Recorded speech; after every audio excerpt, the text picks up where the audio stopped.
everyone, I'm Stephanie. And I'm Allison. And this is Nerd of the Week, a randomly generated fandom podcast. This is Nerd of the Week, a randomly generated fandom podcast. Do. Adding a little musical number at the beginning for no reason whatsoever. You know, what's funny is usually I have our intro music just play in the background until the generator starts talking to us. So now we're going to see, are we singing over top of the other intro music? How Stay tuned, does that listener. line up? How does it sound? Let us know. Let us know. Generator, do you think it sounds purty? It sounds very unique. The word of the week is obligation. Yeah, much obliged. Much obliged. Thank you for letting us know. Very Now much we're fancy. We are in such rare form today. We are in a mood, for sure. It's because it's a blue supermoon. Oh, that's true. That's true. It's a weird time. It is a lot of, like, everything that can be a moon is, like, the blue super twilight something moon or something like that. And Mercury's in retrograde or in the microwave or something. Like, there's a whole thing going on. Yeah. I'm crying. Oh, no. Oh, no. Okay. Okay, so I have totally not just quickly Googled the definition of obligation. Okay, and I totally have not just quickly Googled the definition of obligation, which I think is the exact same words you just said, but with different inflection. Yeah, a different context, because I would hope you wouldn't, so that, that's not how this game is played. No, it's not. So, for obligation, I actually did kind of think on this because I was having a hard time coming up with a quote. So, it led me to think of what is the actual definition I'm looking for here. So anyway, I believe it is a task that one is required to attend to and deal with, and there are consequences if they do not. I mean, you use more words, but, like, functionally said the same thing.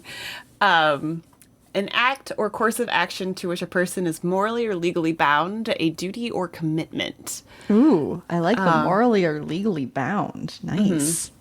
The other option, like, there's, like, a similar, is, like, a debt of gratitude for a service or favor. Is that where, like, the much obliged comes in? Probably.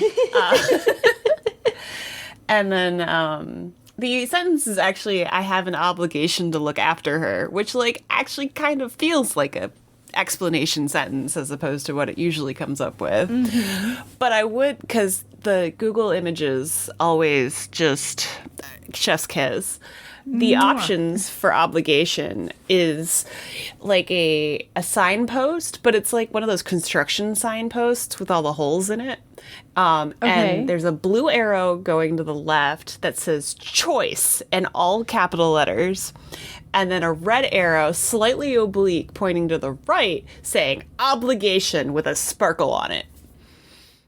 Oh. I don't know what it wants me to get out of that. No. What is the context? Help. I don't understand. Is it saying that choice is bad or choice is good? Can't you choose to have an obligation? I think you can. I mean, like, there's some obligations that are, like, you know, part of, like, maybe a job description or something, but this one just claims that, like, there's only one or the other. That is what this image is telling me. There's some people who would think that their job description is not an obligation. Right. So, speaking of jobs, I am bringing, everyone's shocked, another video game to the table today. Gasp. Gasp. What? Play gasp. What is this? Videos gamed. Steph plays video games. I'm shocked. So shocked. Honestly, actually, I'm not that shocked. No, we're not. But anyway, go on. What have you brought? I have brought Dragon Age Origins. Wow, that sounds fancy. It is fancy. I actually think you'd like this one. But It is another BioWare game, so very similar to the Mass Effect series that I talked about a while ago that I'm massively obsessed with. Yeah. Yeah. Okay. So same people, like, slightly older games. older. This Little one's older. pixely? A little pixely, yeah. Okay. This was, 2009 or so time frame. The newest, so there's 3 right now in the series. There's Dragon Age Origins, Dragon Age Inquisition is the 3rd one. I can never remember what the 2nd one's called. It might just be Dragon Age 2, but unlike the Mass Effect trilogy, you're not following one character all the way through. Each game is a separate main character, but all set in the same location, which is Thetis. And so part of the reason I'm talking about it is because Baldur's Gate came out, and Baldur's Gate 3 is kind of like a spiritual successor to all the BioWare games, because BioWare's kind of crashed and burned a little bit. And we're all very sad about that, because I don't think I'm ever getting a Mass Effect 4. And then they've been teasing Dragon Age 4 for 7 years or some absurd amount of time. 7 years. Yeah, it's been a long time. And they keep showing the same image of Solus, who's an elf in the 3rd game, who's your friend, but he turns evil, spoiler alert. And Varric, who's like the storyteller Wait, did guy. you say his name was Soulless? Solus. Yeah. Wait, Soul, like Solas. okay. Sorry. But it's a little on the nose. Because Solus is actually the god Fenrir, but he effed up somehow. He can't be 2 people. He cannot. I won't allow it. Darn you people having other names and aliases. Okay, sorry, go on. No, but he messed up in some capacity that it's hinted at that basically destroyed the world of the elves beforehand, and then now Thetis exists, but Solus is trying to go back to his realm and get his friends back and things like that, because he's basically killed off all of it. And so he, through the Inquisition game, pretends to be your friend and get close to you so that he can get stuff figured out and shift through the fade and all that. But then he is a villain at the end of it because he sees a way to undo his wrongs, but that basically also means destroying the current planet. And so it's a whole thing. I don't think we're getting Dragon Age 4, especially because they just fired the main writer and they just keep teasing things. And it won't surprise me if in 3 to 5 years they're like, oops, it's canceled, and just kind of dangle that carrot in front of us for a little bit longer. But anyway, depressing news aside, we'll talk about games that do exist. So the original Dragon Age game, I really liked it because you could pick one of several backstories. It's kind of like a D&D game. So you can pick 5 or 6 origin starts.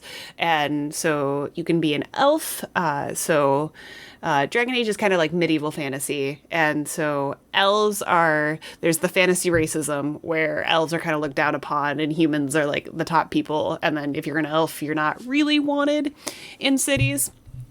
So there's an elf that's in a city that is in the alienage, which is functionally the slums of the city. You can be an elf who is kind of in the nomadic group of elves that kind of travel around and don't really have a space, kind of classic rangery style elf group. You can be there's 2 different types of dwarves. So dwarves, for the most part, it just hit my mic, sorry. Dwarves, for the most part, audio sound was awful. No, it's fine. They do not come above land. They only want to be underground. Oh. And so there's surface. Wait, so if you play as their character, do you just get stuck underground? So you start underground, but so there's a stigma about going above land or on top land. So if you leave the dwarven caves, you can't ever come back. Or you have to get special permission from functionally the king of the dwarves to come back. So there's the dwarves, and then there's surface dwarves who have said, nope, I'm going to go find a better life away from most of the other dwarves. And then you can play a human, and You can be a noble lady or man of some like descent of some like vague like heir to the throne thing. And then I think there's one more, but I don't remember that one because I haven't played that one. But circle mages. You can be a mage. And then so mages are functionally like the wizards or whatnot of this realm, but that you have to you're a wizard, but it's not as fun because wizards and mages in this realm are very susceptible to being corrupt by functionally demons. And so all of the mages, because of the religion, get stuck in what's called circles. So they're basically like wizard towers or like small communities for the wizards that So they're Rapunzel. Yeah, more or less. And they're not allowed to leave. They are guarded by a group of or organization called the Templars. And my God, this is dumb. Right. Let them do what they want. They're wizards. Right. Well, and that's the argument too. And that's one of the main strifes and conflicts in the game is that a lot of the mages are very frustrated that because like there's not like a specific person that suddenly has magic. You kind of just it's kind of like a luck of the draw thing where you may be born with magic power and then you get kind of squirreled away into these caves or into these towers. And then you have to go through what's called the harrowing, where you have to prove that you're not going to say yes to like a temptation demon and then like become what's called an abomination. And like, to be fair, if you do say yes to like a rage demon or a temptation demon, you do turn into an abomination and then they have leveled towns. So I can understand the cautiousness around mages, but it also seems like a very extreme pull because a couple of people have done it, but that does not mean that everyone's going to do it. So those are kind of the routes that you can start as, and then you play through the first bit based on the storyline that you pick, like if you're the mage or the dwarf or an elf or something like that. I typically end up being an elf because I just like being elves. So my original playthrough, I was in an alienage in a city, I think it was Denerim, but you are set up to kind of sort of be betrothed to the blacksmith, and you're not like super gung-ho about it, but he's not a mean guy, he's just there, and you're like, all right, well, this is my life now. And then the town like city official is super corrupt and is going to do some shady stuff with the elves, and like more or less like he effed up, and then he turns all of the ire onto the elves and uses them as a scapegoat, and then like arrests a handful of them to make an example of them so that no one's looking at him for all the shady stuff that he did. And then the elves kind of have a minor rebellion uprising situation, and you kind of, as you're getting out of that, you meet the Grey Wardens. They sound ominous. A little bit. They are an order of warriors that specifically are dedicated to stop what's called the Darkspawn. And the Darkspawn, I found another zombie thing. The Darkspawn are anxiously like zombie, fantasy zombies. But every so many years, there's a blight, and it's kind of random. So, like, there's no way to prepare for it. But the blight is basically a just unleashing of all of these darkspawn onto the world, and especially Ferelden, because Ferelden always seems to get, like, the crappy luck. It's kind of like Game of Thrones, the North. Ferelden's kind of like cold and ominous and a little sketchy, and then they have like that's where the darkspawn tend to rise up out of. So there's a lot of Grey Wardens specifically in that area. So they have an obligation to recruit people and to keep their numbers up and then train people. And they're very much like the North Wall from Game of Thrones, where like they don't really care if you're an elf or a dwarf or a human, or if you have a criminal background, because no one wants to really be a Grey Warden. Because part of the recruitment process and the training process is that you have to take basically like a black ichor, which is like the thing the Darkspawn are made of, so that you have a connection to the Darkspawn, so that you can feel the presence of Darkspawn, and then it makes you stronger against fighting them. But there's like an 80% chance you're going to die going through this trial. So okay, not great. Not super great. Just occasional dying. It's fine. Just occasional, Just occasional. It's good. Casual dying. Casual death. That sounds like a bad idea. Maybe. The ritual, I think, is called the joining or something. But you meet Duncan, who is the warden commander for Ferelden, and he more or less saves you from a bunch of guards, or whatever scenario your origin story gets you to, and then goes, you can not die if you join the Grey Wardens, and then you go, dope, I'll do that. And so then you follow Duncan back and then participate in the joining, and you and one other recruit whose name is Alistair make it through.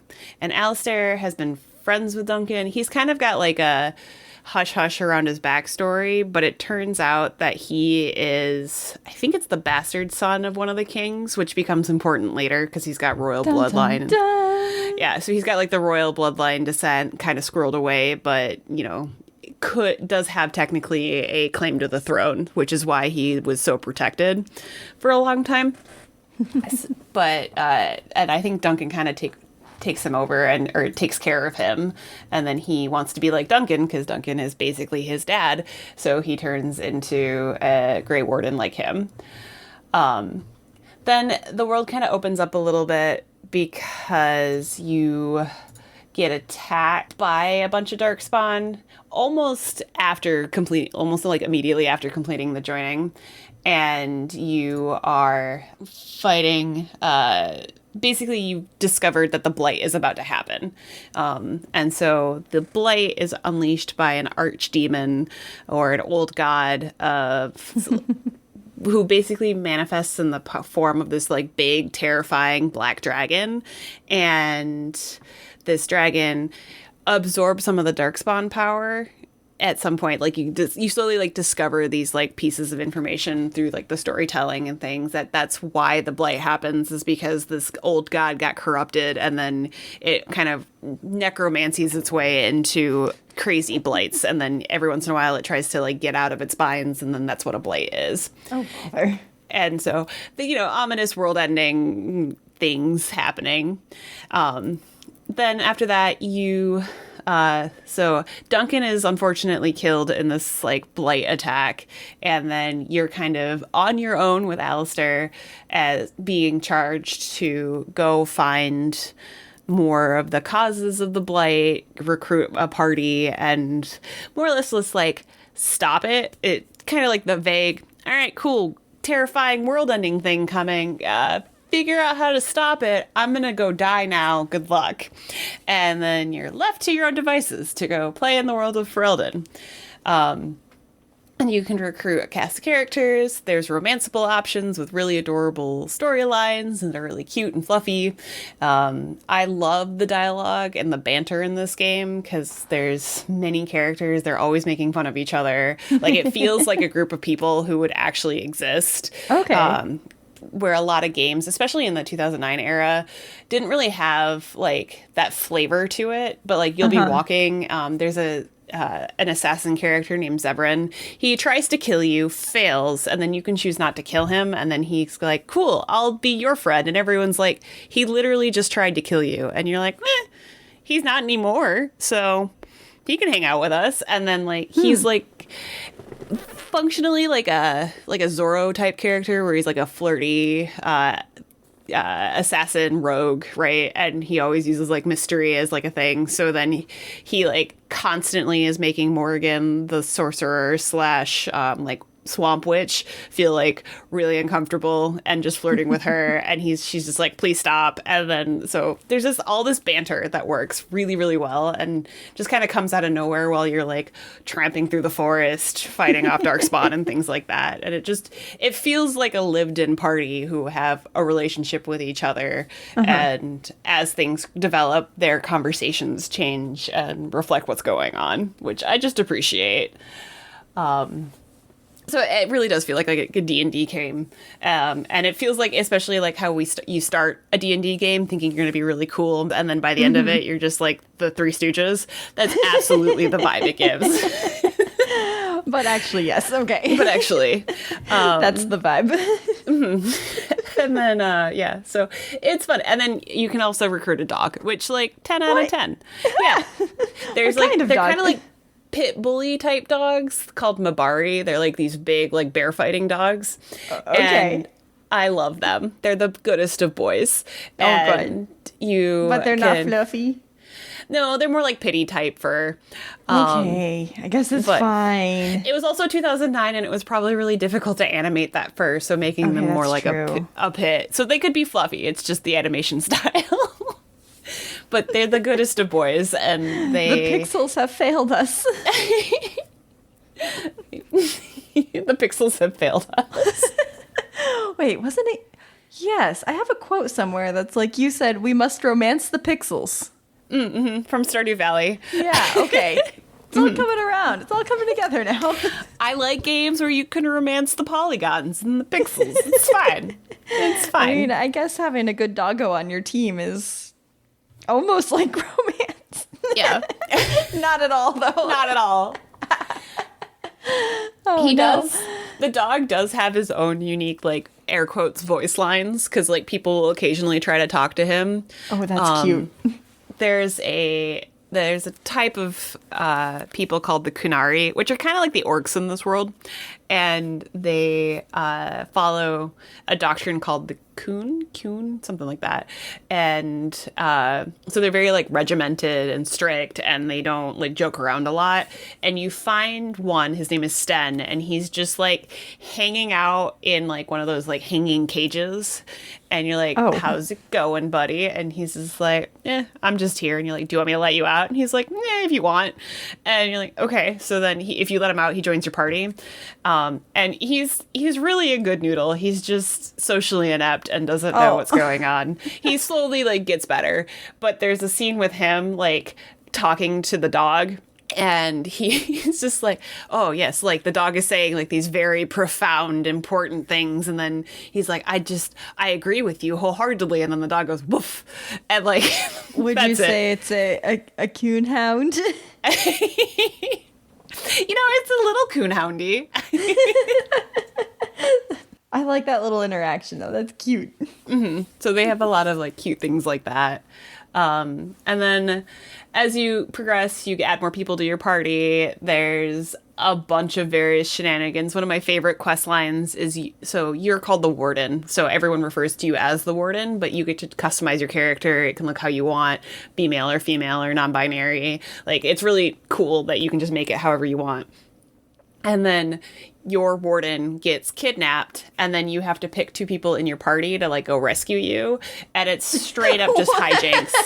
So you instead of playing as your own character, you're playing as like two of your party members, and it's absolute like trying to bluff your way through. Like, yeah, no, we're here for like a prisoner transfer, or like we're here for the entertainment for the prisoners in this camp. Like, it is absolute shenanigans. It's hog wild. And so you play as someone going to rescue you. Yeah. Is that the sentence you said to me? That is a sentence I said.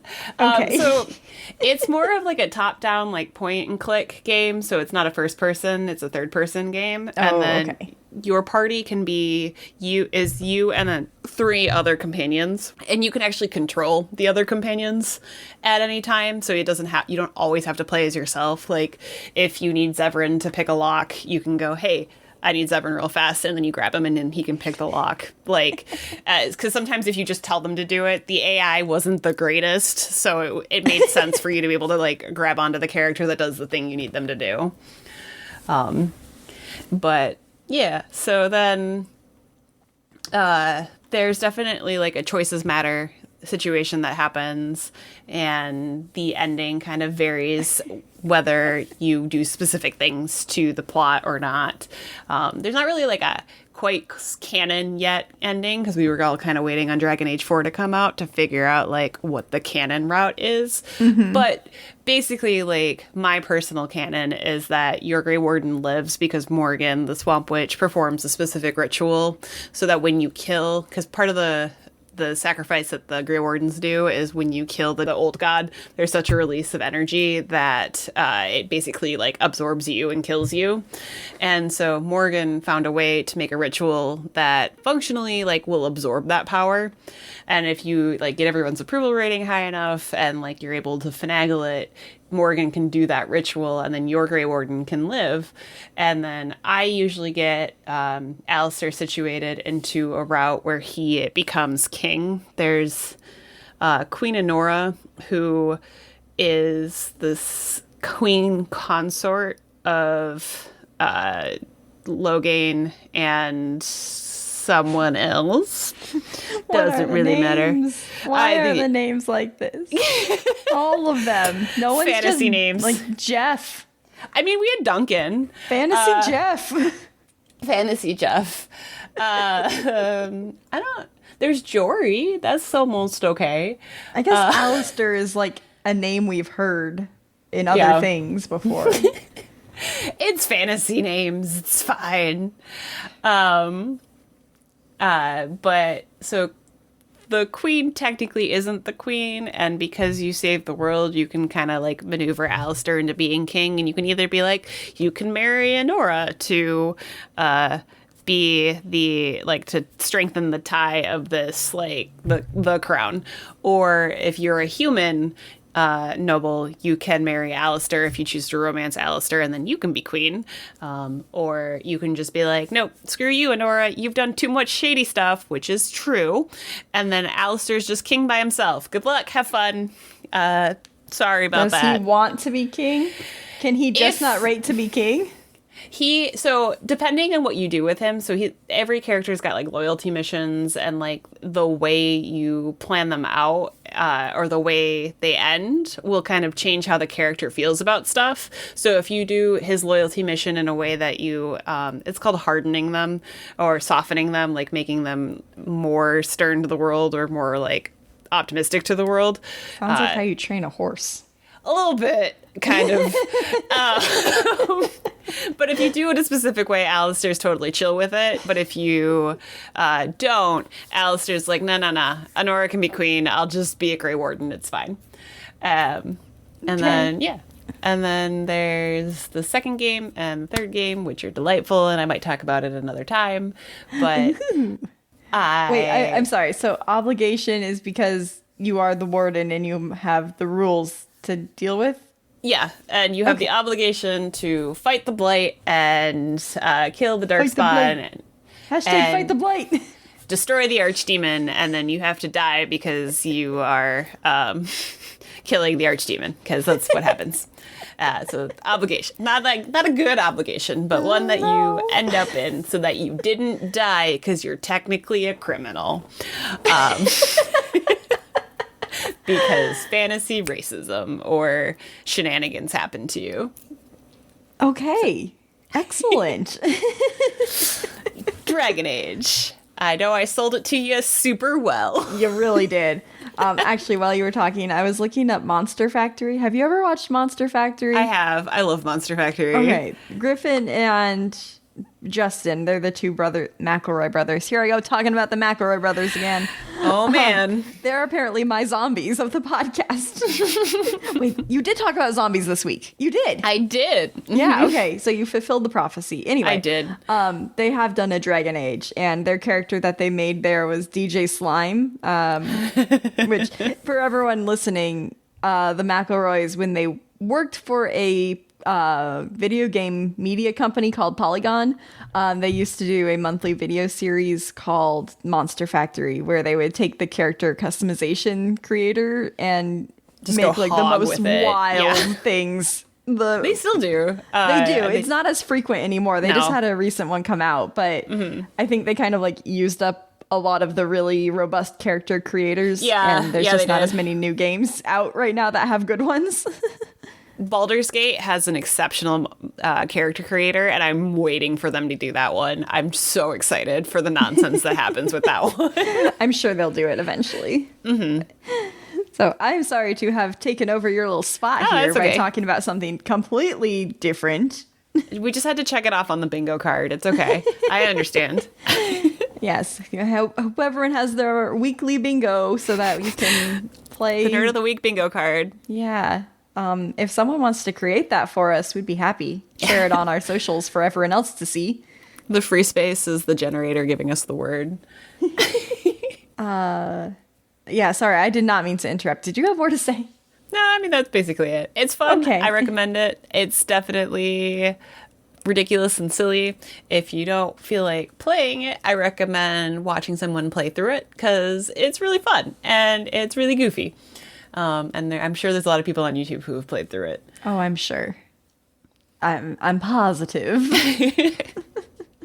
Cool. Well, thank you for bringing that. It's always Yeah. good to hear about the ridiculous video game antics that I feel like when you're playing them, the story makes a lot more sense than trying to just like explain it. Dragon Age is also huge. Like, it's an epic fantasy, so like there's so much, and there's a lot of lore, and there's a lot. Like, I didn't go into like the chantry and like all of the things, but narrowing it down into like a short little bit is a little challenging. But it's definitely like reading an epic fantasy that you just get to influence. Nice. Choose your own adventure, Lord of the Rings. More or less, yeah. Wait, basically D&D. Okay, cool. Yeah, I get it. It's all coming together. Yeah, it is. Okay. Very cool. Well, I feel obliged to give you a quote. All right, I'm ready for your quote. Okay, let me find it. Oh heavens. Oh boy. Oh no. heavens. It's gone. It's not gone. I've got it now. Oh, okay. You shan't escape me this time. Ah, That's not the quote. Okay, are you ready for the actual quote? possibly. I don't know. There is actually, it says a name in here that I'm going to not say because it would give part of it away. All right, So- fair enough. I'm going to kill you. I'm going to destroy you. After tonight, no one will ever again question my power. After tonight, if they speak of you, they'll only speak of how you begged for death, and how I, being a merciful lord, obliged. Huh. Okay. It's quite dark. I'm so sorry. No, I'm just trying to think if I know it. I'm sure you do. Okay, because it sounds really familiar. Maybe when Okay. I say it again later, I'll say it in a slightly different voice, and maybe you'll get it then. All right, deal. If you know what it is, listener, feel free to message us on all forms of social media. We are hashtag Nerd of the Week or hashtag NOTWP on most social media platforms. And we'd love to hear from you. Yeah. Woo. Woohoo! Okay. Now I'm also obliged to tell you about my thing, which I'm living for this joke. I'm also going to say it's going to be difficult for me to tell you about it because I've not consumed the media for forever, and there was no way I was going to be able to consume the media in enough time. So Sure. we're winging it based on my memories and Wikipedia. I mean, all good. We've done this before. We can do it again. So We'll get there. We'll get there. So it's this book that I used to adore when I was a child called The Frog Princess by E.D. Oh, okay. Baker. Have you ever heard of this book? I have not. Oh, okay. It's actually part of a series. I'm only talking about this first one. I might get into the other ones if I feel so inclined. We'll see. Anyway, I guess first off, did your school have the Scholastic book fairs where they like set up in a place in the school Yeah. and you go and like shop for books? Yes.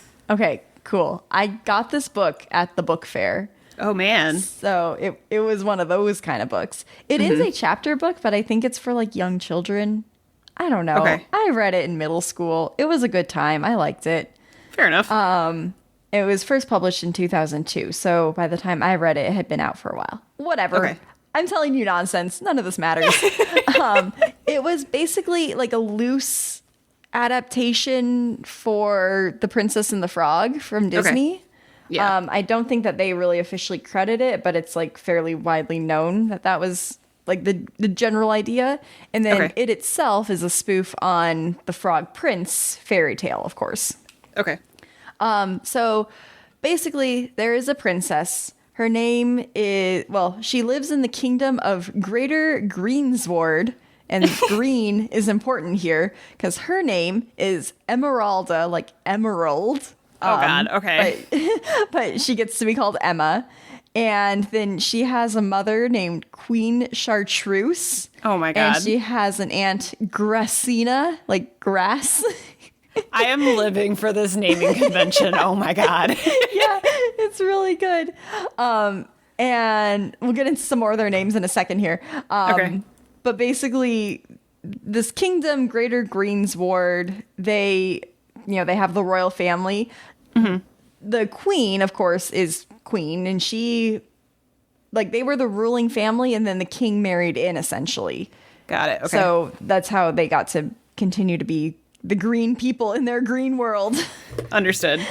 They also have this position, like, I guess in their parliament, I don't know, called the Green Witch, and she's basically like in charge of protection of the kingdom, essentially. Okay. And Aunt Gracina is the current Green Witch. Basically, she's like the most powerful magic user.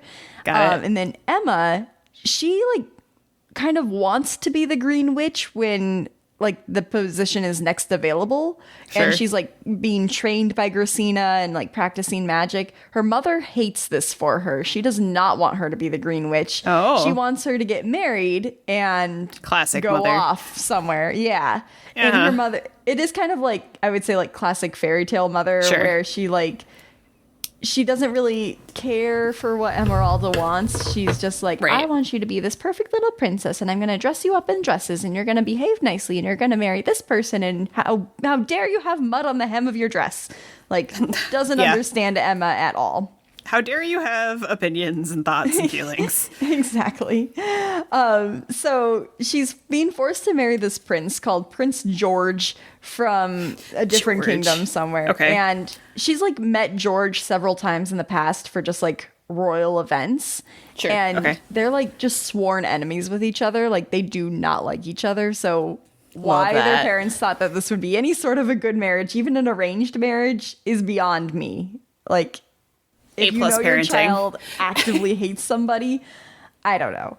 At least like in most arranged marriages, I feel like people haven't even met each other, so they don't have a chance to be Yeah, they enemies yet. They haven't decided they hate each other yet. Yeah. Understood. So she is under the obligations of the Oh, royalty. man. Okay. And she feels the pressure of those obligations and decides to run off into the swamp, which is basically like her happy place. She just like is kind of going there to like have a good cry. Like she's not running away per se. She's just like taking a break from princess life for Sure. a hot second. She's Fair going to go enough. back that evening. She's been having a bad moment. That's fair. Yeah, she's been told she has to marry this jerk. Her mother doesn't really approve of her. Like, it just, everything's hard. Honestly, yeah, same. Understood. Yeah. So while she's there, she meets a talking frog. Okay. And he says, "Kiss me, and I'll turn into a prince." And so she Solid. does, because what else are you going to do? I mean, honestly, though, if a frog just out of nowhere talked to me, what's the worst that's going to happen? Like, at least, I kissed a frog. And then I don't have to tell anyone about it. Well, see, let me tell you this. The worst that can happen is she actually turns into a frog instead of him turning into a prince. Hence the title, The Frog Princess. Okay. Fair enough. So anyway, this guy, the frog, who at this point we're just going based on his word that he actually is a prince and not just Sure. like a weird talking frog. He claims his name is Edric. And Edric? Edric, which All I right. can't figure out if it's like an anagram for something, and I can't figure out what the word is, but it's spelled Eadric. Eadric. Huh. Okay. So I don't know. And he's from the kingdom of Greater Monte Vista. So there's no naming convention that I can find. All right, fair enough. But anyway, so he's like, this shouldn't have happened. I have no idea why this happened because I was cursed by a witch, and she said that if I kissed a princess, or I think if he kisses anybody, it doesn't have to be a princess, but he'll turn back into a human. The reason that he got turned into a frog is apparently he insulted this witch whose name is, she lives in the swamp, and her name is Mudine. M-U-D, Mud, Mudine. So again, I don't know what Edric's name is meant to be, because all these other people have like names that represent them. Right. I looked up what Edric means in just like name meaning things, and it's wealthy ruler. Oh, but well, that's all I got. Maybe. I don't know if they knew that. I don't know. Maybe. He's not like that wealthy. He's just like a regular guy, but he's a prince. He's a regular guy. Hit him with your car. He's literally just a guy. Hit him with your car. Don't hit Edric with your car. He's a good noodle. He's a good noodle. Okay. So he's like, we gotta find the witch and just like have her reverse the curse, because I don't know what happened here. So they go on this journey through the swamp and through the woods, and it's scary because they're itty bitty. And this whole time there's like some wild dog that's like chasing after them and like really complicating things for them. At one point he like chases them into this dark forest, or darker part of the forest. And like it's scary for them, but they're fine. But they end up like lost. They have no idea how to get back to the swamp. It's getting late. Emma's like, they're gonna start looking for me. This is gonna be bad. And then they see like a light in the distance, and they're like, wait, I think that's the cottage where Mudine lives. And so they go hopping towards the cottage. They're real excited, like, we're gonna get through this. It's gonna be fine. Well, it turns out it is in fact Mudine's cottage. However, it's not Mudine who's living there anymore. It's a different witch. We don't know what happened to Mudine, unfortunately. Oh, she just off-screen dies. Okay, cool. I guess so. I don't know. But the new witch who's there, her name is Vanabe, Vannabe, and they, the way she's described, she's a vain wannabe witch. Oh, okay. So hence Vanabe. Vanabeovich. Got you. So anyway, she's just like taken over Madine's house and also all of her like magical pets. So I guess like whatever Madine was up to, she like kept animals, and I don't know if it was to use them as sacrifices or she just liked having them around. But there's like snakes and bats and all sorts of things in there. And at first everyone's like they're all huddled into their cages acting terrified. So I'm thinking they were used for sacrifices, basically. Sure. But Emma like is able to talk to them now that she's a frog. She can understand animal language. And they kind of like figure out like Madine is gone and Vanabe is not as powerful as they think she thinks she is, essentially. So all of the animals, along with Emma and Edric, kind of come up with a plan to overthrow her. I don't remember what the plan is, unfortunately. Okay, I fair really enough. wish I did, but I think somehow there's fire involved. Sure. Question mark? I'm not sure.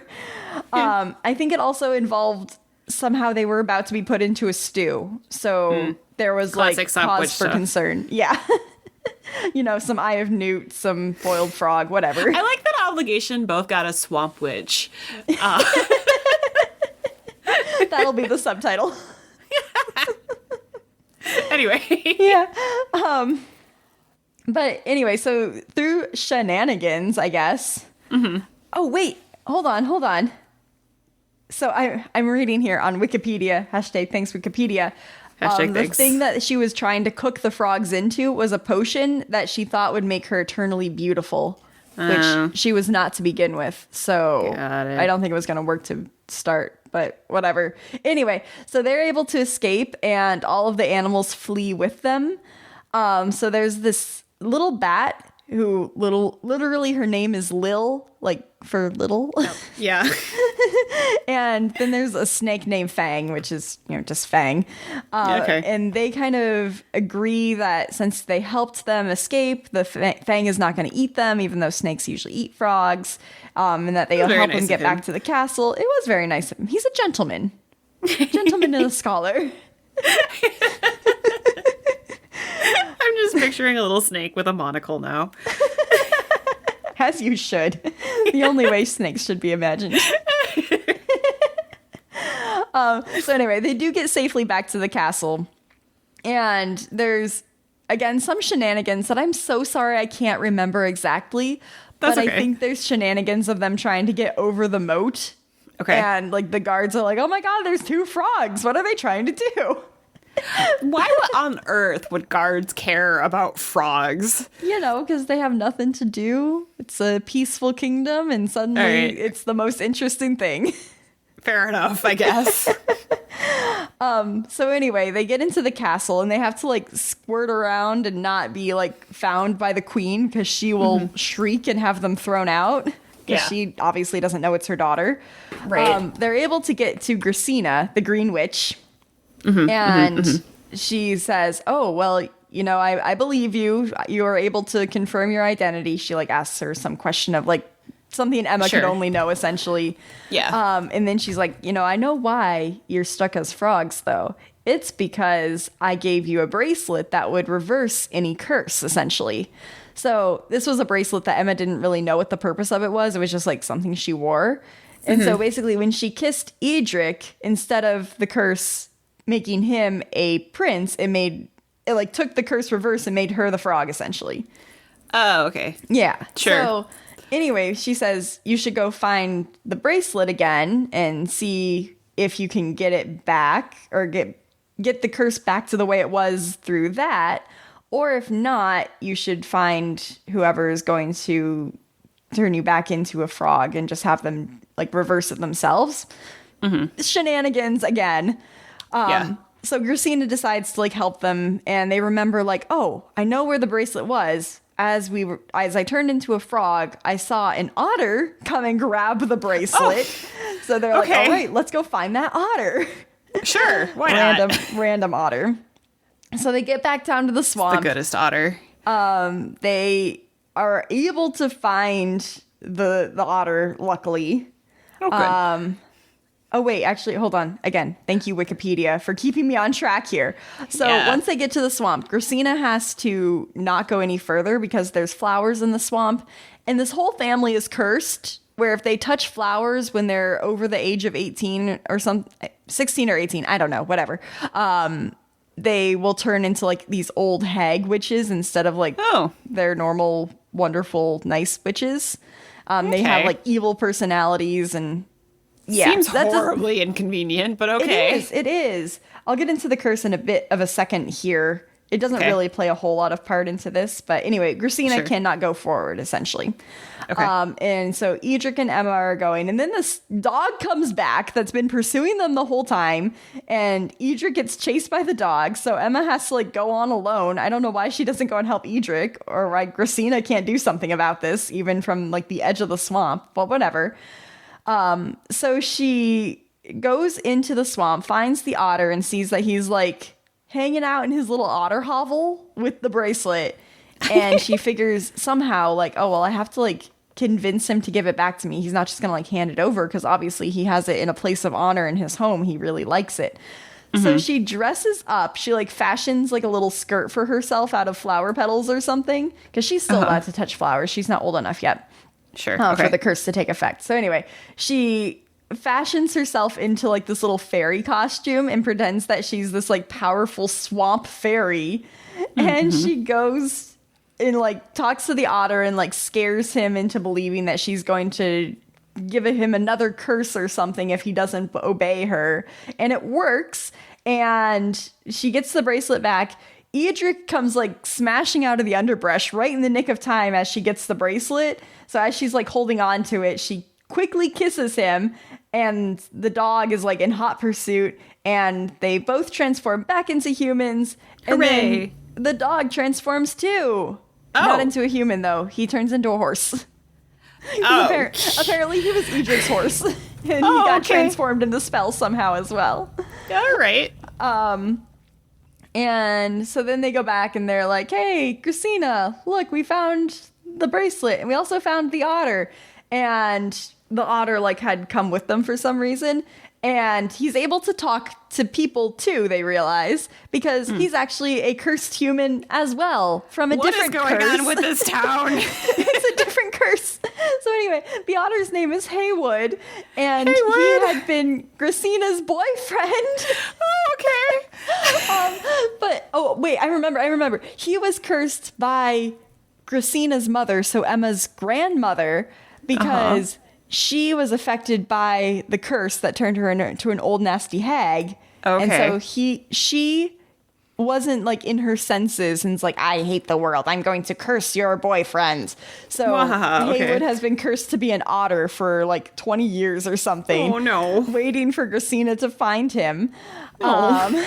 And anyway, so Emma and Edric are like, oh, well, hooray, we love each other. Let's go talk to our parents and see if this is an acceptable marriage. Her parents decide, yeah, that's okay. Let's call off the marriage with George. It doesn't matter to us anymore. Apparently, George was like not an important prince in his kingdom, and Edric is also not terribly important in his kingdom, but like slightly more important than George was. Sure, so it's like, yeah, slightly even better than lateral. But I think Emma still gets to stay in her kingdom. Or maybe they're just going to unite their kingdoms or something. I don't know. That happens in like the third book of the series. Got it. Okay. Going into the curse just a little bit, it's really not pertinent, but basically if you touch a flower over the age of whatever, we'll say 18 because that sounds nicer. Sure. Touch a flower, only the females in the family will turn into these old hags. So at one point, to kind of try and figure out how to reverse this curse, Emma and Edric go back in time to figure out like what the actual words of the curse were. Because apparently whenever a curse is placed, you have to like say what the stipulations are for breaking it. So like when he was turned into a frog, he was told you must be kissed by a human and you can turn back. So she has to go back because no one living knows what the words of the curse were. No one wrote it down apparently. So she has to go back in time to witness the act. So there was some evil, I think it was a fairy. I don't think it was a witch, but a fairy cursed the original green witch who was Hazel. So another like variant of a green name. And she deserved it. She was stuck up as all get out and no one liked her. And she was mean to this fairy. And so the fairy cursed her and then all of her unborn female relatives to follow. And somehow Emma figures out, I know, right? Like it's a grudge that lasts forever. I think the fairy's actually still alive though. And what happens, they have to like go and talk to the fairy at some point. Oh, okay. Oh, actually, no, I'm sorry. I'm getting it backwards. The fairy is still alive. They talk to the fairy first and she doesn't remember what she had said because it was so long ago. So she's the one who actually tells them to go back in time because she doesn't care anymore. She just doesn't remember. Okay. All right. I can allow that. Yeah. And at some point during all of the shenanigans, Gracina had been working to uncurse Haywood, but her nasty mother put some sort of stipulation on the curse that when it was broken, there would also be like a magical rain of flower petals. So Gracina would be touched by the flowers immediately, basically, upon fixing Haywood. Rude. Yeah, so she does get turned into a hag at one point, and that's mostly what sparks Emma to go and figure out how to fix this curse because she loved her Aunt Gracina. She was like the only person in her family who cared for her. Yeah. And she does figure it out. She breaks the curse. Hooray, hooray. But that's not what I was really talking about. I was just talking about the first book here. So I'm sorry for the poor synopsis. I would say it's a good book. Go read it. But it's also for like 12 to 13-year-olds. So I don't really know if it's a good book anymore. But I really enjoyed it as a child. I understand. There was a lot of plot twists right at the end that I was like, hello? I'm sorry. It was also me getting quite confused. So... There's a lot going on here. They had to like set up some stuff for the subsequent books. It wasn't just like nice wrap up of this one story. It was like, here's what we're gonna do next. But yeah, I think it was kind of I was thinking like to myself, why did I like these books so much? And it was because it's like, even though Emma was like a princess and like kind of treated as like just like as a girl, basically. Yeah. This sounds really stupid, but she was like strong, powerful woman. She could fend for herself. Yeah. But like, I feel like not even like in the classic, like, I'm a woman, I can do whatever I want. Right. But just like in like, I'm going to fix this and like, I need to do this. Like, it just like, she was a person, not just a princess. She was more fleshed out than a lot of stories. I get what you're saying. Like, she wasn't just girly girl and she wasn't just like uber tomboy or whatever. Yeah. She had lots of sides to her. And also she and Edric's relationship as they are going forward through the subsequent books, it's very like healthy. Oh, nice. Okay. And that's like, not common in fairy tales. I know. No, he's not clingy. She's not clingy. He supports her in what she wants to do, but also she's like kind of like spiraling and going crazy. He'll like bring her back and be like, hey, focus. Like, this is what we should do. Let's plan some stuff. Like, he's a really good guy. Oh, okay. Like, it's just, I mean, even for a book that's like intended for young teenagers, like, I feel like it was still like a very mature way of showing relationships, I guess. I don't know. Yeah, I see what you're saying. I didn't think about that when I was reading it, but reflecting on it now, it's like, yeah, it seemed very healthy. Yeah, that's fair. There's not a lot, especially for girls that age, that are like, here's how you should be. Yeah. So, I mean, I guess if you want to pick up the book from your local library. I might read a little bit more, do a little synopsis thing. It sounds cute. I like it. Yeah. Yeah. It was cute. That's a good word for it. All right, cool. So, I have a quote that I am obliged to give you again. I'm sorry, I'm not going to stop. I would never want you to. All right, let me try and read this in more of this character's voice. I don't know if this is going to go over well at all because it's a different voice than mine. Let's try. I'm going to kill you. Oh. I'm going to destroy you. I know where this is from. After tonight, no one will ever again question my power. After tonight, if they speak of you, they'll only speak of how you begged for death, and how I, being a merciful lord, obliged. Would that be Voldemort by any chance? Yes, it would. You got it. I'm so glad. Harry Potter Goblet of Fire? Yeah. Okay. Yeah, it's when he comes back. Yeah, okay. Nope, the second you started doing it in the voice, I was like, oh, okay. He's got a very specific cadence as a villain. Yes. I wasn't sure I could get it, but I'm glad you got it from what I did here. So that is good for me. I'd give it like a 7 out of 10. Thank you. That's more than I could have hoped for. I was thinking it'd be like a 2 out of 10. So yeah. Thanks. Cool. Well, I'm done. I fulfilled all of my obligations for the podcast. Hooray! I guess then the next obligation is the generator. Haha, giving us the next word. The next word is king.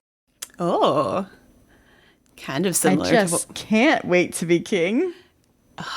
Dang. I have already brought Lion King, though. Dang, that would have been a good quote to bring. Okay. I mean, you still can. I still can. Nothing's saying you can't.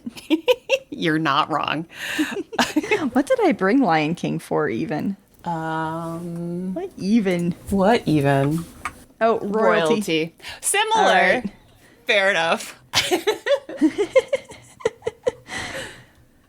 All right. I think that's the end of the podcast. Thanks so much for listening, listener. We really appreciate it. We hope you didn't feel too much of an obligation to it. I hope you listened for fun. thanks so much for making it to the end of the podcast. Much obliged. And if you enjoyed it, please share with friends so that we can grow slowly as a podcast. We'd appreciate it. We prefer to grow quickly, but that's slowly, okay. We slowly, can grow quickly. slowly. However we grow is growing. And that's Grow steadily. Grow steadily. I feel like we have grown zero. We have remained stable. I have no idea. So someone is not doing their work out there, listener. Don't call out the listeners. I'm sorry. On my other podcast, I don't know why, but we've taken to having people's call to action be go find someone on the street and share it with them. Oh, so okay. maybe we should say that here. Go find someone on the street and share us with them. Just like take wherever you're on with right now, after you're done listening to us and rolling your eyes at our ridiculousness, just like hit share. There's a little share button on most of them, and just send it to the person you text the most. And then tell them to do the same thing, and we'd appreciate it. And that'd be cool. Yeah. All those things.